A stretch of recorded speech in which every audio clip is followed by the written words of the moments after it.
Hello, my name is Ben Ladisser, and I'm one of the jurors for this year's Quebec's Writers Federation Literary Awards.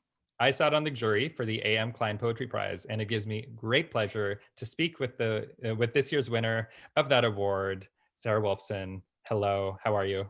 Hi. It's really such like a distinct pleasure to be able to speak with you about this, partly because I read the book and I have really fond memories of having read the book, but it's not it. I read it during a pandemic, knowing that all those kind of opportunities that you get to interact with other writers. Like I'm really big on events. I love going to readings, going to open mics, going to book launches. I do that a lot, and now all of that's gone. So to read all of the books published in English in Quebec this year was a real treat for me. And many of those books were just I responded so much. So it's nice to have at least a little tiny bit of opportunity to interact personally with one of the authors, let alone with the recipient of the prize. So first, thank you for involving me in this and giving us your time. Um, I'll let you answer a few questions now. And my most urgent question, the question that I love asking authors is, tell me about the oldest poem in your book, the one that you wrote before any others. And, when you wrote it, did you know that it was going to go in a book? That is such a great question. And I also just want to say thank you for being here. It's nice to have a moment of interaction and thank you for seeing what you saw in this book. Um, the I was reflecting on what I thought the first poem was, and the first poem is very, very old. So the first poem I wrote um, is the poem called Night Travel, which actually happens to be the first poem in the book. And I probably wrote that poem in 2006. And it was published in 2007 in the American journal Agni. And that's a really long time ago. And most of the other poems were written sort of over a good handful of years, but most of them were written much later. And I didn't think at the time that that would be in a book. In 2006, I was very much just writing poems and seeing what came out. But then eventually when this began to come together in a manuscript, I could see that that poem had kept sticking around in my psyche as one that was a successful poem. And I realized that it provided a good lens for readers in how to approach the rest of the book. So it ended up not only being the first poem written, but also the first one in the book. Okay, it's so interesting to hear that that is the poem that came first because I love that poem, and I think that when you write a book, you you really want to make a good first impression, right? Like, there's a lot of books in the world, and a lot of people just read the first few pages. That's always on my mind when I'm editing other people's works, when I'm reading a book, when I'm writing books. So I think of your book as one that really starts strong. And that's not only something to be said about that first poem, but even, it's an interesting table of contents. The titles are interesting. And the way that the sections are titled, it makes a lot of good first impressions, even the cover, I would say. But I want to hear from you. And this is a question that, I'm asking you in particular because I think that it's something that you execute especially well in the book. But what do you think of those first impressions that a book has to make on a person? And is it something that you have in mind as you arrange a book? I mean, obviously you think about them and they're important because they are the audience's first invitation. Um, so I think things like, the cover and section titles, they all matter both in terms of projecting what the book will do, but also in terms of how much of an invitation in the reader gets. That said, I also still, just really believe in the work, and the poems themselves, I think, have to carry a lot of that. But of course, to get the people in, you have to invite them. Awesome. Yeah, that's well said. Um, so you wrote that poem, you were writing other poems, you were figuring yourself out, figuring out your voice. And I wonder, when did you realize that it was a collection and that it was all coming together? And, did you always kind of suspect that it might become, or was it a surprise to you? Tell me about that experience. I think, there's a certain point when you're working on stuff where you begin to realize that your obsessions are recurring, and you can see eddies of the same themes and variations on those happening, and a bigger and bigger stack sort of takes place, and you say, okay, I know what I'm obsessed with, and there's a lot of it here. And so that happened for me at a certain point, much later, after I'd had two children and after they were a little bit old enough to kind of not command all of my attention. So there came a point where I recognized that my obsessions were clear and repetitive, and that I could say something with all of these poems together. At that point, I found it quite challenging to see how they could come together into a cohesive manuscript. And I have to say that I'm really grateful to the Quebec Writers Federation for their mentorship program, because through that program, I worked with poet and essayist Andrea Bennett, who helped me see how I could arrange these into a kind of meaningful arc. Cool. I see. So thank you to Andrea. That's awesome. Yeah, I've worked with them too. Andrea is a brilliant editor. Agreement. With regards to the the stages that came next, just trying to think from when you're writing it to when you're conceptualizing it as a complete work to when the poems have been written and now it's a manuscript that you have. What was that like for you, and how did you know what to do next? And as the book was coming together with Andrea, with other people in the bookmaking process, tell me, I guess I'm asking you generally to talk about any kind of other collaborative moments that were had with this book. Yeah, that's a great question. Of course, I have a series of peers who I exchange work with and are instrumental in offering critiques on individual poems and emerging projects. I'd also say that by the time I got around to working with Green Writers Press, they had some good suggestions on how I could make small alterations to the sections, and they brought in the idea of particular section titles, which I found a really enjoyable thing to sort of extract a meaningful central theme or way of viewing that could be applied to each section. So that felt collaborative as well, was sort of deciding on last changes to what belonged where, as well as how I might title and anchor these sections. Cool. I would say that a lot of the book's kind of cohesiveness comes from really strong and like punchy titles and first lines for that matter. And what you say about your own obsessions. So I totally know what you're talking about. Some of my favorite writers write ultimately about very few things and just write like the same stuff over and over. But well, not the same stuff, but like on the same themes, and clearly have fixations that are driving them to the writer's desk. And I am one of those writers probably. But I think that that's kind of what makes your book a success to my mind, that you're really confident in what you're obsessed with. So I can point out a few of those obsessions. It might be more interesting to hear you identify, like what are your fixations here?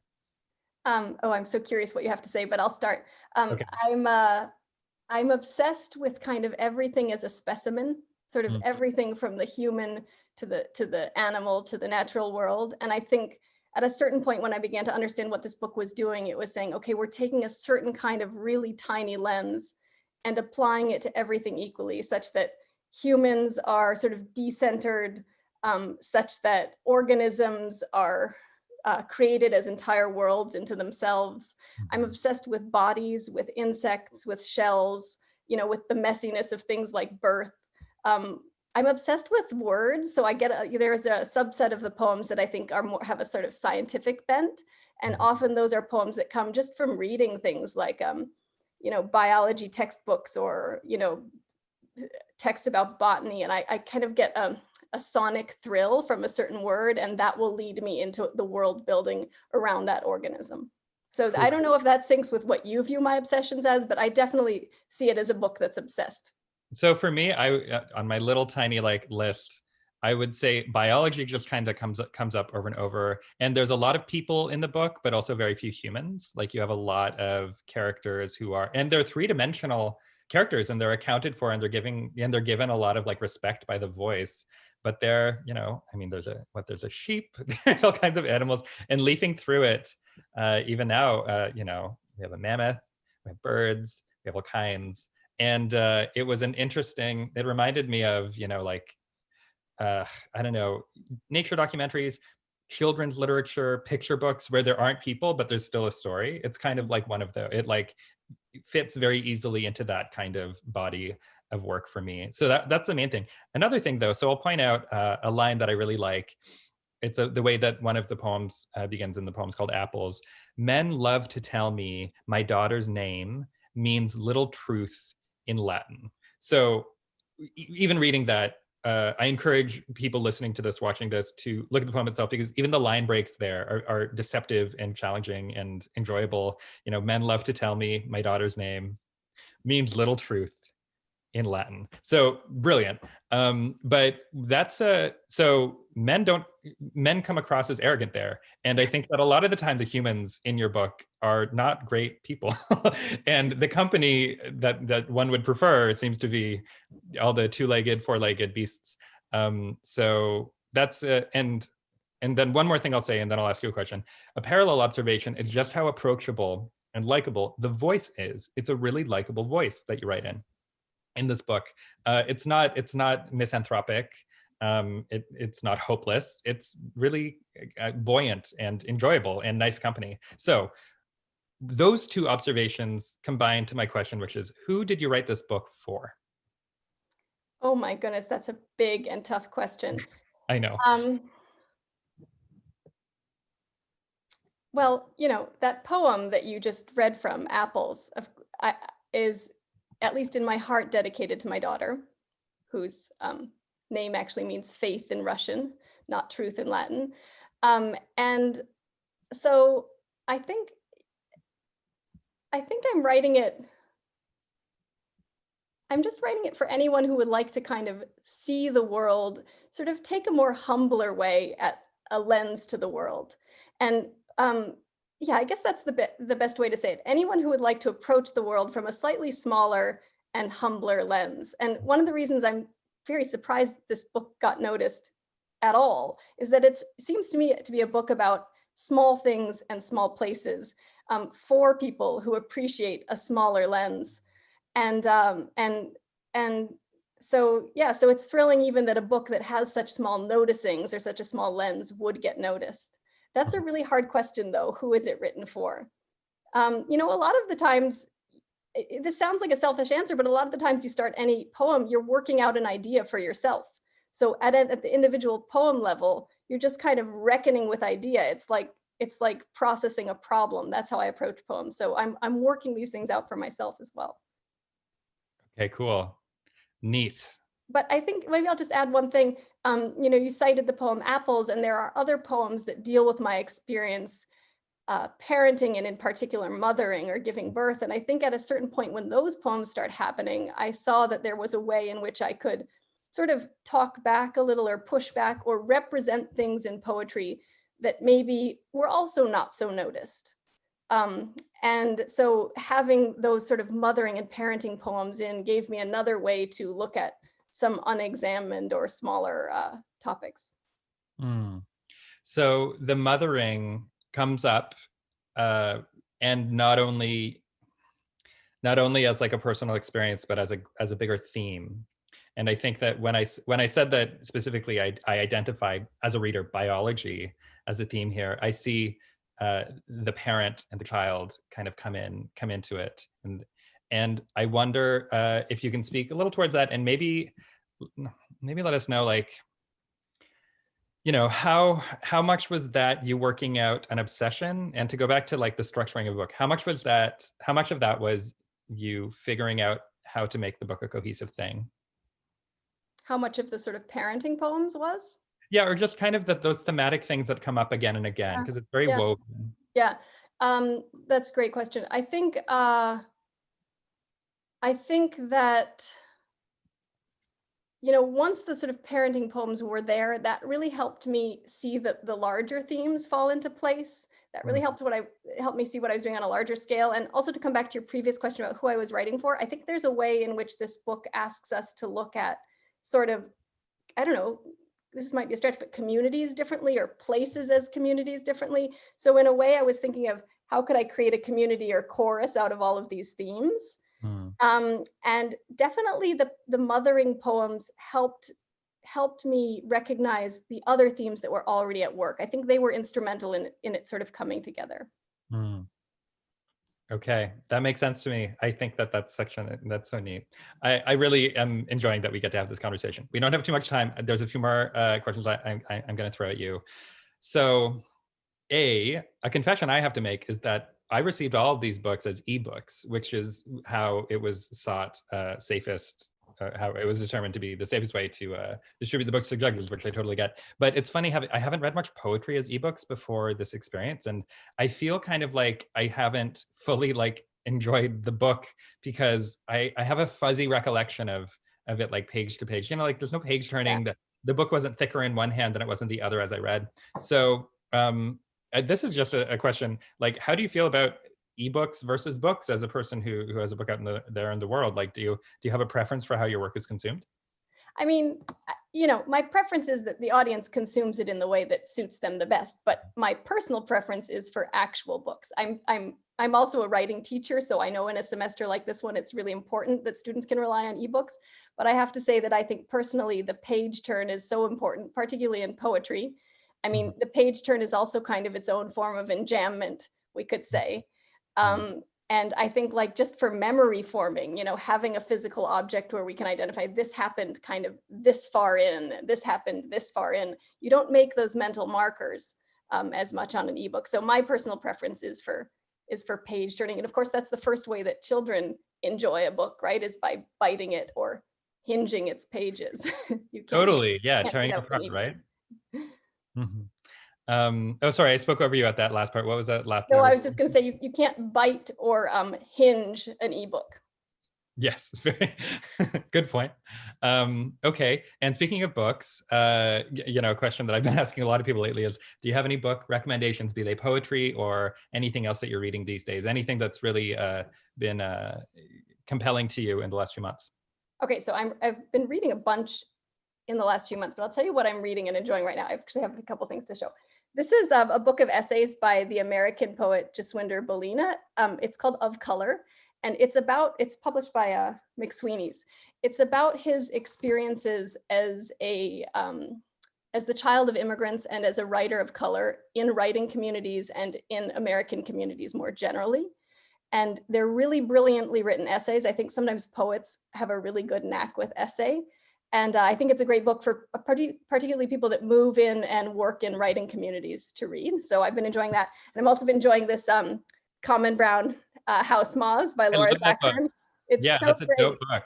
It's so voicey. It's so full of really concrete, wild imagery. It's just a pleasure. And it's although it's very poignant, it's also full of a lot of wryness and joy. Yeah, it's really fun and funny. Yeah, Yeah. that's a good book, totally. Great, thank you for those recommendations. One last question. Before recording began, we were talking about AWP. So you and I were both in Portland last year for AWP, and that was I said that was my first time. I'm not a teacher of creative writing, and I'm not involved in university stuff, so I have very little reason. But I was part of a panel that I didn't really know if it would get accepted, but it did. I was really glad I went. You were there as well. We were talking a little bit about that experience, but so during a pandemic, there's no events like this. Instead, we have virtual events. I'm a writer who really enjoys the event as a thing, and I go to readings, I go to book launches, I go to all kinds when I can. And now I find myself going to all kinds of virtual events and things instead. I want to end with kind of the topical question, which is, how do you find your sense of community typically informs your writing, and how's that been in play lately? Oh, this is a great question. And I think you and I are actually probably pretty different on this front. I am very quiet and private writer, and it always amazes me that my work gets noticed at all to the extent that it does, because I am not super comfortable, you know, moving in or networking in writing scenes, although I very much appreciate the communities that are there. So in a way, the pandemic has been a boon for me because it's allowed me to enter more into some of these communities. But I will say that every time I have entered into the larger writing community, I have felt so rewarded, whether it's going to AWP and just hearing various readers and improving, you know, creative writing pedagogy, or you know, something like the Quebec Writers Federation, which has nurtured me at several points along my writing career. Although for me, it can be harder to enter into those communities, I find it very, very valuable. And I look forward to the day when we can meet again in person. Hey, Yeah. I look forward to that as well. And I hope we get to have you reading from your book sometime here in Ottawa. That'd be Oh, really that'd be great. Can I just really quickly have a quick shout out to a few people who nurtured this book along? So Absolutely. I just want to say again, thanks to the Quebec Writers Federation. It really has been very meaningful to have such a vibrant literary community in Montreal. to Andrea Bennett again for helping this manuscript come together, peers who've read the book along the way, Rachel Nelson, Katie Humans, Ray Gueron, Ryan Flaherty, and finally, or penultimately, the people at Green Writers Press for believing in the book and for their sort of bold environmental mission. And I'll just end by thanking my colleagues at the McGill Writing Center, who always offer a really broad and generous understanding of what the written word can do. So thanks to all of those folks, also to my fellow nominees. It was a really, really strong pool. I enjoyed reading your work, and to the judges. Thank you. Okay, great. Well, thank you, Sarah. So the award-winning book, A Common Name for Everything, is available for sale. And as a sponsor of this year's prize, Montreal's Paragraph Bookstore has a special section on their website dedicated to all QWF literary awards, with all titles available at a discount. Please visit paragraphbooks.com to place your order. To find out more about the other winners of this year's QWF Literary Awards, please visit qwf.org. And thank you for watching.